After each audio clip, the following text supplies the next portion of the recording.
Hello!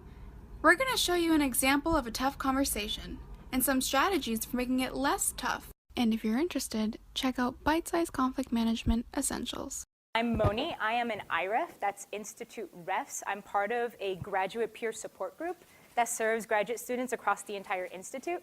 The example that I thought would be cool to talk about today is focusing on the facts level, sort of the middle pitfall, blame.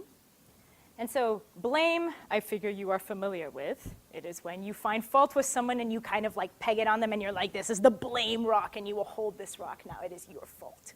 Nobody likes the blame rock or the fault rock.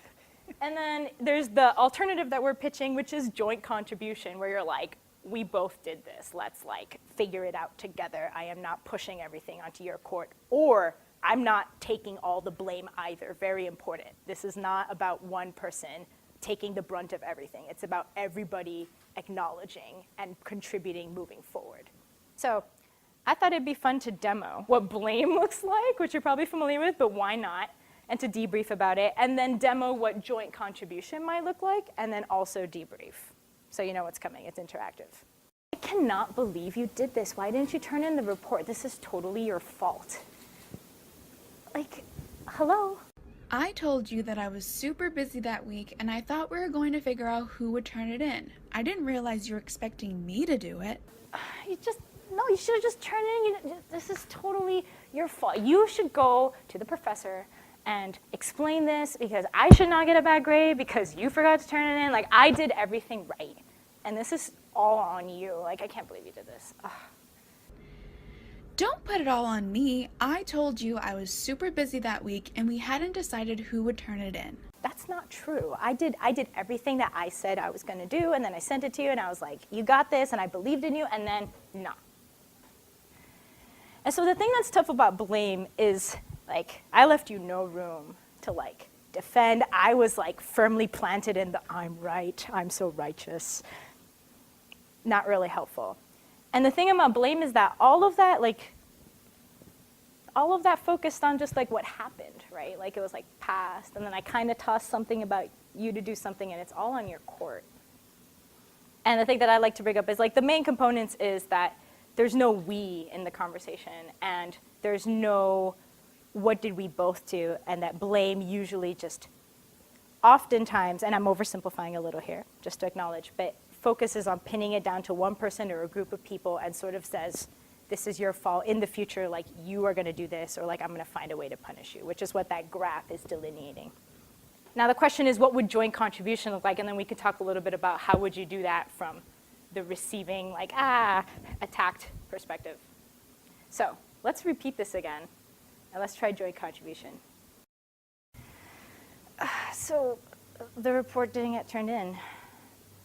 And so we're kind of in a bind. And I was thinking,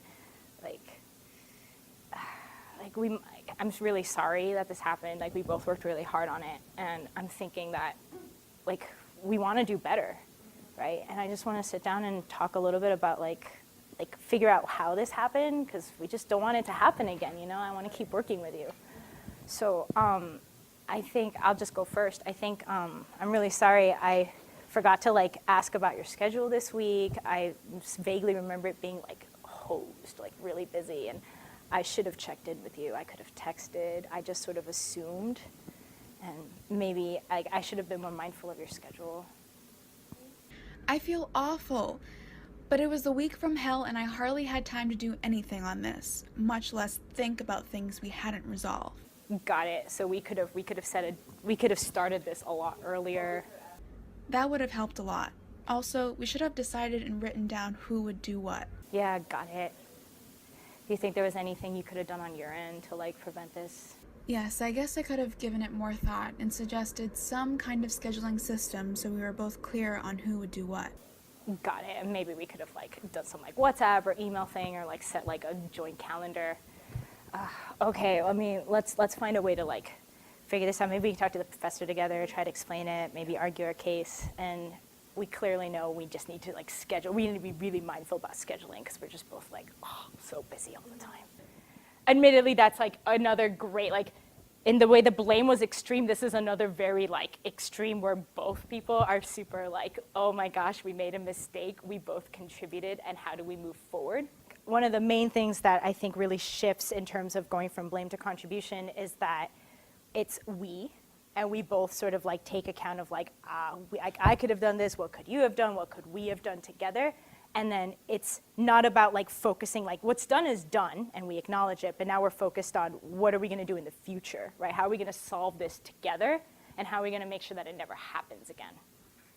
What's a good way to keep the relationship positive even if the situation was a bit lopsided or had an unfair contribution? Some people might have a very small amount, and some people will have big, and I think you make a great point where you wanna acknowledge it, and I think you wanna tread the line of, you wanna be like, maybe someone has a bigger responsibility. Maybe someone on your team is like team leader, and you're like, we did kind of expect you to hold it together a little bit more. And you don't also want to be like, this is the exact quantity of like how much you contribute. Like that's not actually the point. And so you wanna like acknowledge if people have different weight of responsibility, and then within that problem solve together towards like a solution or a better working process in the future. What happens when you're on the receiving end and someone is putting all the blame on you? It's tough. And one thing you can do is you can step back and be like, pause, you know, like, hey, I see that, I recognize you're upset, I'm upset too. And I'm really sorry for what I contributed, and I think technically this is like, we all made this happen. Like, I don't think it's just on me. Like, you really have to stand up for yourself and then say like, we need to tackle this together. I think this is how I made this happen, right? Like, I didn't tell you, I did this. And I think there might have been things that you could have done so that we could have both succeeded in this. And some people are not gonna hear that, right? Like some people are just gonna be so enraged, like rage quit, they just leave, and you're just like, okay, like people need to calm down, and maybe you can come back to it.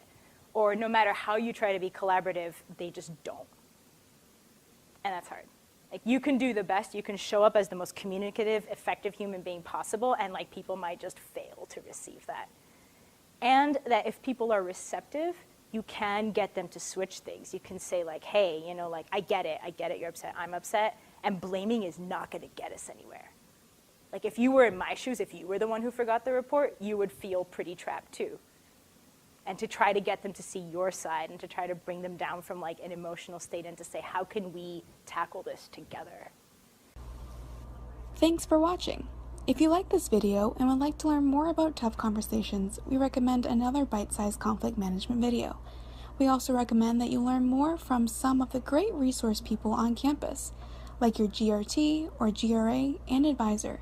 You might also be interested in checking out conflict management at MIT.